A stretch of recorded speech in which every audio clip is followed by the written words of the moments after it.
Audio Jungle.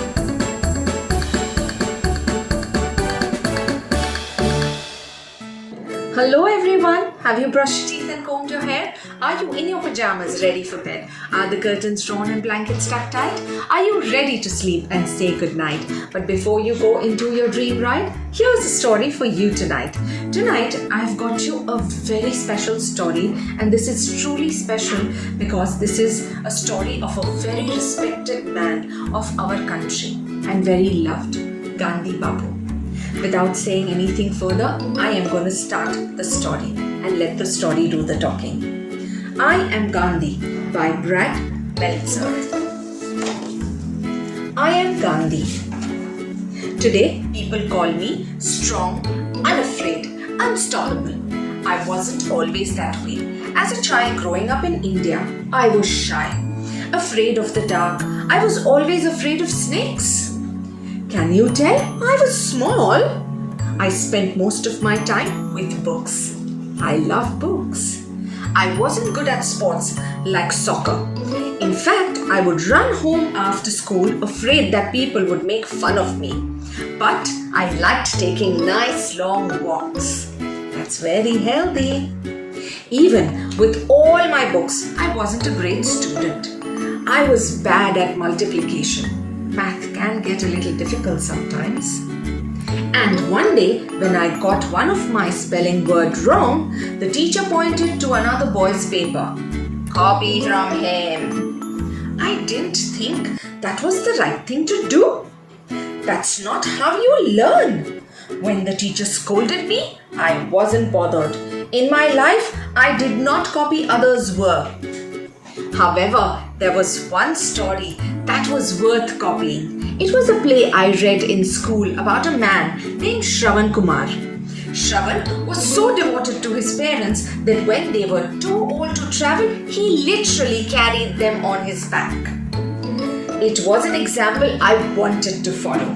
One person carrying others who needed help. My father had a job. Good job. He was a political leader, but there were many who had no jobs. They were the poorest of the poor. They were treated terribly and had the worst jobs. There were even different laws that applied to them. I didn't like that. Back then, the British were so powerful, they ruled India. To get a good job like my father, I eventually moved to London, England, and became a lawyer. I even dressed up really fancy, trying to look rich and more British. When I moved back to India, I had my first case in court. This was the moment I trained for.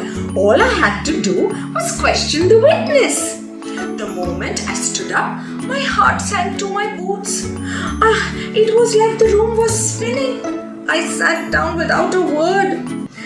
That was my first case. I completely failed, but I never gave up. Luckily, I got offered a new case in a country called South Africa. I was excited to try again. As I took the last part of my journey by train, a white passenger noticed me. He didn't like me because I was Indian. My skin was brown and his was white. Believe it or not, he had the law on his side. The train official asked me to leave. I had the first class ticket. He said that if I didn't leave, he would call the police. Yes, you may, I told him. I refused to get out voluntarily. A policeman pushed me out of the train and tossed my stuff onto the platform. It was cold in that station and dark. I could have gotten back on the train and sat in the third class. Instead, I stayed there all night, shivering. I also meditated, which is when you close your eyes and try to focus your mind. To finish the trip, I took a horse-drawn carriage. But once again, because of my skin color, they didn't let me inside with the white passengers. The driver hit me in the ears and tried to drag me down. I never hit him back, but I refused to let go. Eventually, he gave up. But it was how Indians were treated back then. To change it, I knew I had to take action. I had to fight, even if it meant suffering hardship. Within a week, I held a meeting for my fellow Indians in South Africa. It was the first public speech of my life. I focused on the truth. After the speech, we all had a discussion. There are times to talk, but there is also real power in listening. Soon after, I decided to stay in South Africa and formed the Natal Indian Congress to help Indians there become more active in the government. I also took out a newspaper named Indian Opinion. But the most important thing I did there was come up with Satyagraha. In Sanskrit, it combines the word Satya, which means truth, and Agraha, which means firmness or force. Indeed, Satyagraha was my true force. Satyagraha was how we would fight against the unfair treatment of Indians. Was I perfect? No.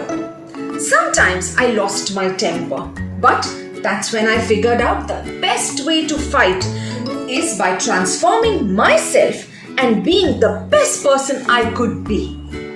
In no time at all, I tested out Satyagraha.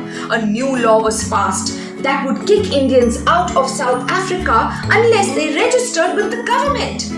Police could stop us on the streets and search our homes anytime they wanted. For breaking that law, they put me in the prison for 2 months. They put me there again for breaking another law, one that said Indians couldn't travel to certain places. Well, that was the best time. I could read, I could pray, I could meditate. My favorite author is Henry David Thoreau. You know what's even stronger than that? People working together. Soon we started more settlements and farms where those who practiced Satyagraha could live a simple life in peace. As our peace army grew, so did our strength. When the South African government made Indians pay more taxes than the white resident and refused to improve the safety of coal miners, we decided to protest by striking. It was just like how I had read in the book. Instead of using violence to protest the unfair rules, Indian people used a peaceful method. No one went to work at the coal mines. Without workers, the coal companies could go out of business. Now, the only question was, would it work? It took years, but South Africa government passed the Indian Relief Act in 1914, improving the lives of many Indians. After 21 years, it was time to take what I had learned in South Africa back to my home in India. India was still being run by British, who treated us terribly. And worst of all, Indians still treated some other Indians terribly too, like the untouchables. To protest the unfair British laws in India, we held another strike. For one full day, no one went to work. All of India, every shop, farm, restaurant closed down. Now, this did not go well with the British government. The soldiers attacked the crowd who was peacefully praying in one big crowd. Over thousands were injured, hundreds were killed. They hit us hard. It was tempting to hit back. But violence will never get you what you want. As the head of our own organization, the Indian National Congress, I called for a massive boycott, which meant we could stop going to British schools, stop working for British employers. I had to make sure that many people as possible heard my message. To do that, I relied on the same thing as when I was younger. I walked and talked with all the people I could. Only by standing together, rich and poor, could we be free from the unfair government. Only united, we are unstoppable. That didn't mean everyone was on my side. Even though my work against the government was peaceful, the British again put me in prison, this time for 6 years. I smiled as they took me to jail. I could again read, meditate, and I could think. But within 2 years, I got sick there. The government knew people would be enraged if something happened to me, so they let me out. I went right back to my mission. The British government still wouldn't leave India. They passed new laws called the Salt Act, which said Indians couldn't make or sell their own salt. We had to buy it from the British. How could we convince the British? We marched. On March 12, 1930, 78 people joined me as we headed towards the sea. I was 60 years old, walking 240 miles, 10 miles each day for nearly a month. I was marching to Dandi to break the salt law. The further we walked, the more people joined us. They poured water on our path to keep the dust down. They tossed flowers and leaves to make it easier for us to walk.